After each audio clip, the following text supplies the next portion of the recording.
Assalamualaikum warahmatullahi wabarakatuh. Hai para pencinta catur dan para catur mania, selamat datang kembali di Legenda Catur Dunia. Bravo buat Alireza Firoza yang menjadi juara Singfield Cup 2022 ini, sekaligus menjadi juara umum dari Grand Chess Tour 2022 kawan. Dengan kemenangan di Singfield Cup, mendapatkan poin Grand Chess Tour yang menjadikan Alireza juga menjadi juara di event ini. Sebuah hari yang menakjubkan bagi Alireza. Menurut Alireza, hari ini merupakan hari keberuntungannya kawan, di mana sebetulnya di babak 9 ini Ianipo mempunyai kesempatan besar untuk menjadi juaranya. Ketika para pemain yang lain berakhir miss gamenya kawan, padahal Ianipo mempunyai kesempatan sempat unggul posisi saat bermain dengan Hans Niemann. Ya, akhirnya di saat unggul posisi tidak mampu memanfaatkan posisinya kawan. Permainan Ianipo dan Hans Niemann berakhir miss, sehingga poin yang didapat oleh Alireza dan Ianipo di akhir babak 9 mempunyai poin yang sama kawan dengan perolehan 5 poin. Di tempat ketiga ada Wesley So dan Fabiano Caruana. Secara head to head kawan, sebetulnya Ianipo sempat mengalahkan Alireza Firoza di babak kedua. Karena jumlah kemenangan Ianipo hanya 2 kali kawan, sedangkan Alireza Firoza 3 kali di turnamen ini. Jadi menurut peraturan mereka harus berlanjut ke tie breaks atau playoff, memainkan permainan rapid dengan kontrol waktu 15 menit increment 10 detik kawan. Dan pada game pertama permainan berakhir miss, akhirnya Alireza kembali bounce back, mengalahkan atau balas dendam atas kekalahan di babak kedua dalam permainan klasik. Alireza Firoza mengalahkan Ianipo. Kembali Ianipo dalam middle game melakukan blunder perwira, kehilangan 1 perwira kawan. Dan Alireza membawa hadiah sebesar 87.500 US dollar untuk hadiah Singfield Cup saja kawan. Dan ditambah lagi hadiah dari Grand Chess Tour, jika ditotal nilainya sebanyak 227.500 US dollar atau senilai 3,2 miliar kawan. Sekali lagi selamat buat Alireza Firoza dan para fans. Bagaimana kawan main catur mendapatkan hadiah sebesar itu? Ya, kita berharap nanti federasi kita Percasi mendapatkan sponsor yang banyak sehingga bisa menggelar event-event di Indonesia kawan, baik level internasional ataupun event-event lokal, supaya gairah catur di Indonesia semakin semarak kawan. Jadi para peminat catur akan semakin banyak. Tentunya nanti channelnya juga bisa rame. Oke kawan, kita akan lihat permainannya Alireza Firoza di playoff menghadapi Ianipo Niachi pada game kedua. Game pertama remis kawan, ini merupakan game kedua dan di sini Ianipo pegang hitam, gantian Alireza mengawali dengan pembukaan Inggris pion C4. Kontrol waktunya adalah 15 menit increment 10 detik, di sini kuda F6 dan berlanjut pion G3. Pion E5 dan gajah G2 tentu saja kalau berniat untuk Viagento, segera Viagento, gajah bergerak ke petak G2 atau G7 atau B2 atau B7. Kuda F3, pion E4. Dan di sini kuda lompat ke petak D4. Kenapa tidak lompat ke petak G5 saja untuk menyerang pion ini? Ya, karena tadi setelah pion C6 sudah dipersiapkan oleh hitam, pion D5 kawan akan dimainkan. Setelah pion pukul pion masih bisa dipukul balik. Lihat posisi pion ini masih cukup aman dari ancaman 2 perwira putih. Mungkin di sini putih melanjutkan dengan pion D3 menantang pertukaran, mungkin pion H6 ataupun kalian bisa melakukan skak terlebih dahulu, ditutup atau diblokade oleh gajah di petak D2 menantang pertukaran semacam ini, ya mungkin akan diladeni oleh hitam. Kalau tadi memilih dengan langkah pion H6, setelah mundur kuda ini baru gajah B4 skak. Dan bisa berlanjut seperti ini kawan. Dan di sini hitam bisa melanjutkan rokade, putih juga bisa melanjutkan rokade, tapi memberikan sedikit keuntungan bagi hitam kawan. Oke, kita kembali lagi ke langkah aslinya. Jadi Alireza memilih kudanya ke petak D4. Sekarang tentu saja tetap pion D5 dimainkan, pion C ambil pion D5, dipukul balik menggunakan menteri. Ini merupakan pilihan terbaik nomor 2. Pilihan utamanya menteri ke petak B6 tadi. Dan pilihan nomor 3 adalah pion C yang pukul balik pion putih. Memukul balik menggunakan menteri tentu harapannya mendapatkan tempo serang kuda ini, pion E3. Kuda A6 lah langkah ini kawan yang terlihat cukup aneh. Apakah nanti kuda ini manuver ke petak ini nanti kemudian kawan untuk menantang kuda yang posisinya cukup sentral. Tapi Stockfish lebih menyukai dengan langkah gajah G4 kawan, mengembangkan gajah dengan tempo ancam menteri terlebih dahulu. Tapi kuda A6 sudah dipilih oleh Yanepo. Pion D3 menantang pertukaran pion.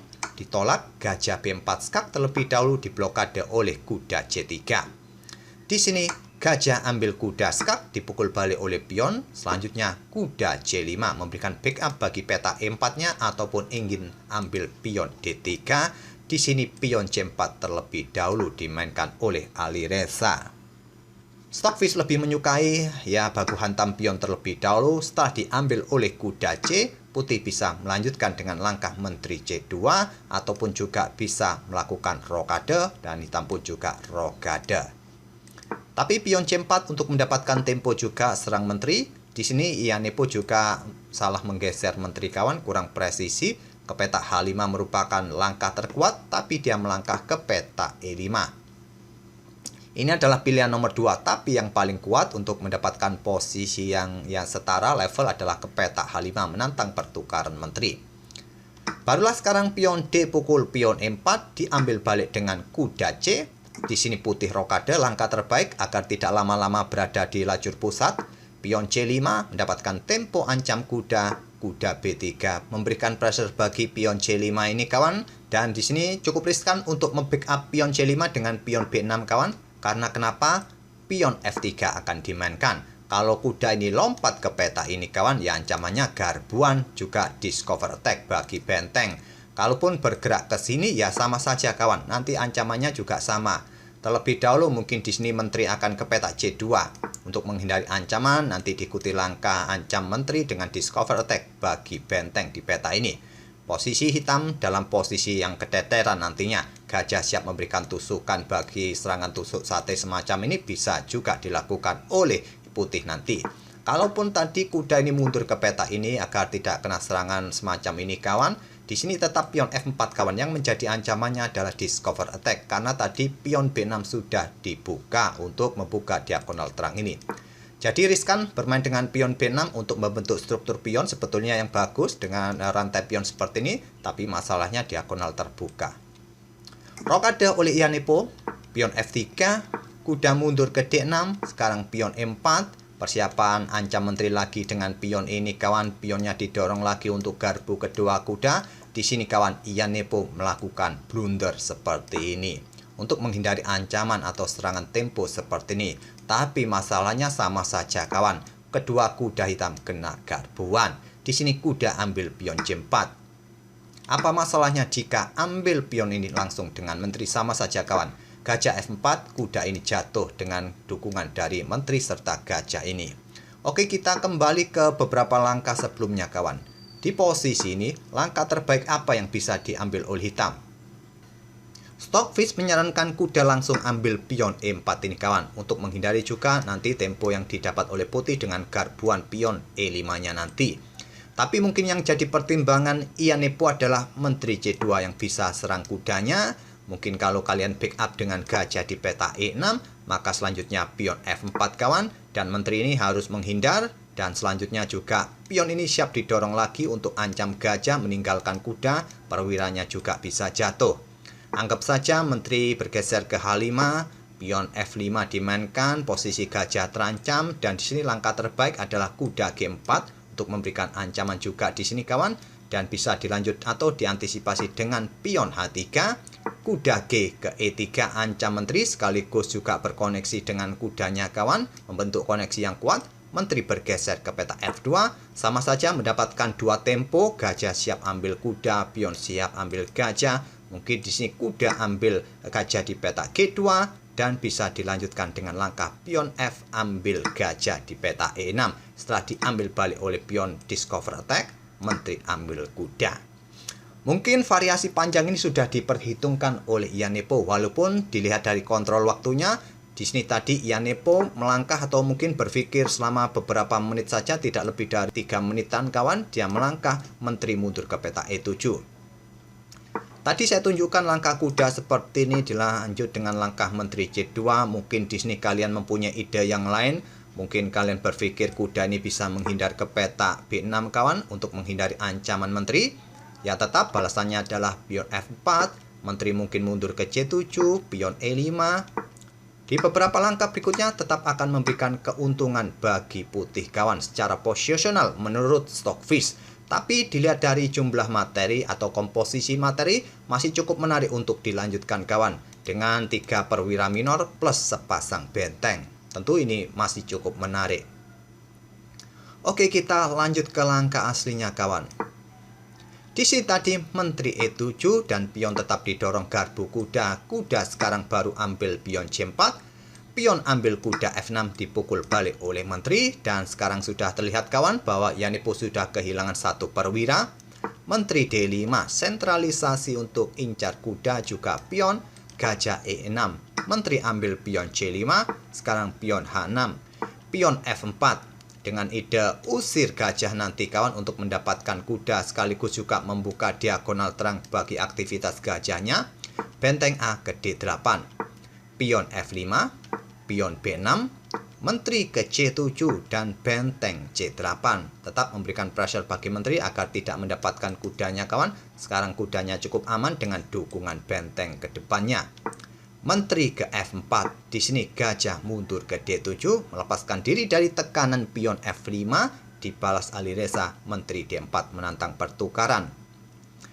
Yanipo masih belum menyerah kawan, dia langsung bertukar menteri agar tidak ada ancaman yang lebih berat lagi. Berharap dengan kekuatan 2 perwira minornya melawan 3 perwira minor putih masih bisa diantisipasi dan berharap bisa menahan remis lagi dan berlanjut ke permainan Armageddon. Benteng F D8 dan gajah F4 melanjutkan pengembangan untuk mendapatkan kontrol di diagonal atau petak-petak gelap ini kawan, mencegah pergerakan kuda. Di sini gajah A4. Kuda mundur ke F3 menghindari discover attack dan selanjutnya gajah C2 incar pion dibalas dengan langkah pion G4 membackup pionnya kawan. Kuda B2 di sini kuda E5. Dibalas gajah ke A4 untuk kontrol peta ini dari aktivitas kuda yang ingin ancam bentengnya. Dibalas benteng A ke C1 menantang pertukaran, diterima, dipukul balik. Pion F6. Kuda ke G6, di sini kuda D3 dan benteng C7. Di posisi ini kawan, di langkah ke-34, Yanipo Niaji menyerah. Dan akhirnya Alireza menjadi juara Sinquefield Cup 2022 dengan mengalahkan Yanipo lewat permainan playoff dan sekaligus menjadi juara umum Grand Chess Tour 2022. Apabila permainan tetap dilanjutkan, langkah yang logis menurut kaum pos ronda, menurut kita ya mungkin kuda sikat gajah atau Stockfish menyarankan raja ini bergerak ke peta H7, pion H5 bisa dimainkan, tapi anggap saja pertukaran semacam ini kita lanjutkan saja kawan. Dan putih dalam posisi ancam pion hitam A7, kuda siap kembali ke G6 ke peta E6 juga mempressure pion yang ada di peta G7. Kalau bergerak ke sini ya ancamannya nanti ancaman yang serius, ancaman skakmat kawan. Kalau ditinggal benteng baris belakangnya mungkin ingin menyerang, bisa juga. Diagonal ini juga menganga, sudah terbuka lebar bagi pergerakan gajah, bisa dipilih oleh putih nanti. Sampai di sini saya rasa tak perlu saya lanjutkan lagi kawan langkah-langkahnya. Memang cukup panjang, memang cukup jauh dari ancaman skakmat, tapi ya jelas dengan keunggulan 1 perwira semacam ini, di level papan atas semacam ini sudah tidak bisa diharapkan remis, apalagi menang kawan. Sekali lagi selamat buat Alireza Firoza yang menjadi juara Sinquefield Cup sekaligus menjadi juara Grand Chess Tour 2022. Kita akan bertemu di turnamen-turnamen berikutnya kawan. Jangan khawatir, ada beberapa turnamen baik online ataupun off the board kawan. Masih ada turnamen beberapa hari mendatang. Kelanjutan dari turnamen di St. Louis ini. Semoga permainan dari kedua pemain ini dan ulasan-ulasan kami di turnamen ini bisa memberikan wawasan dan ide-ide dari Grandmaster dunia. Kita akan bertemu di video-video berikutnya. Terima kasih. Wassalamualaikum warahmatullahi wabarakatuh.